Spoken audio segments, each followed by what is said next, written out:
Bronco owners, I have a question for you.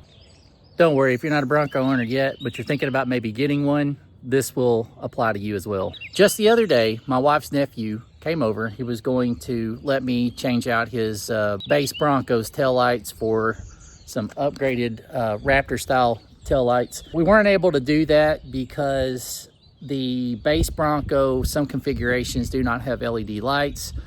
Because it doesn't have LED lights, there is a pigtail that is necessary to make that work. But at any rate, that was a wash, so we weren't able to do that. But we did get to notice that this area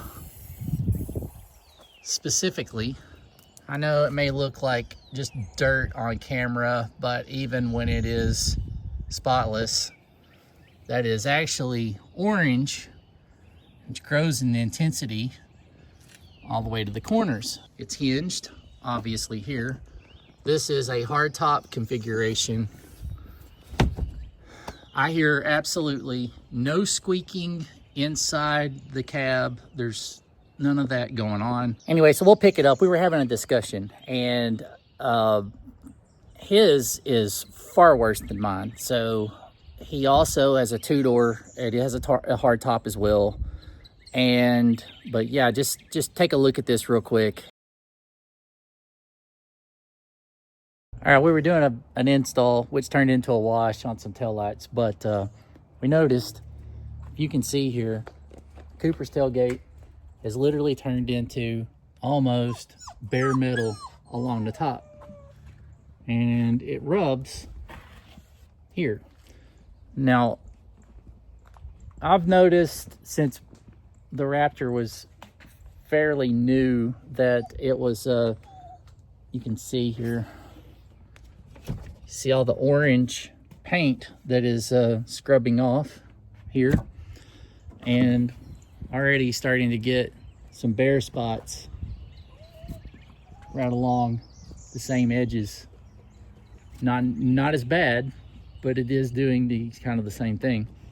And we were just talking, like, maybe the reinforcement for the tailgate on the Raptor possibly could be one reason why. But Cooper's had his for longer than mine, so essentially, you know, it's going to be one of those things that maybe over time you start to have year 3. Yeah, it's just going to eventually be shining through. But yeah, anyway, I don't know if anybody else is experiencing that. That's just something that is unique, and you would think that they would have had just maybe put something there, like just some protectant, a strip, anything along this top piece, just to keep that from happening. But wild, you know, it's one of those things. You know, we were comparing two hardtops. We were thinking of other things, like the Bronco Raptor has the reinforced tailgate. Other companies make the reinforced tailgate. I've heard people say that when they go to an oversized tire, it ends up making a lot more noise. I have never heard noise, but literally within 2 months, I started getting the paint transfer. I don't know if you could hear him or not. Cooper did mention, is it something that also, like, is it just a design difference between like a Jeep and a Bronco? Is this something that Jeep owners face as well? I have no idea. I do know, though, that we thought maybe it was a hardtop only issue, but I did notice on my brother's soft top on his Badlands, he has paint transfer on it. It's not quite as bad, but man, Cooper's, did you get a look at that? I mean, it is literally going completely bare of paint. What are you guys doing to alleviate that? Should it be something that like a PPF get applied almost immediately to try to prevent that from happening? I don't know. It's at least 3 vehicles that are known to me. It's doing it on all 3 of them. But what do you guys think's the cause? Is it just the paint preparation, possibly? Structural, mechanical? Well, I don't know. But it is something to be aware of. And just asking, are you guys noticing the same thing out there? I am curious to just see, are you having an issue quite as bad as Cooper?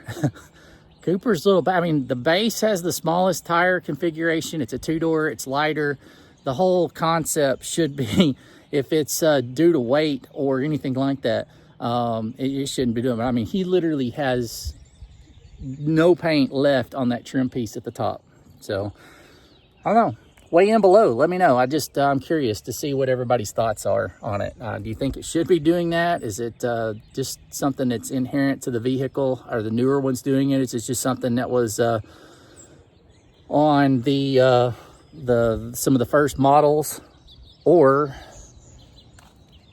is it something that can be corrected with alignment? Guys, thanks for watching. If you enjoy this kind of content, please consider subscribing to the channel. Drop us a comment. Let us know what we're doing wrong or right. And thank you so much for watching today.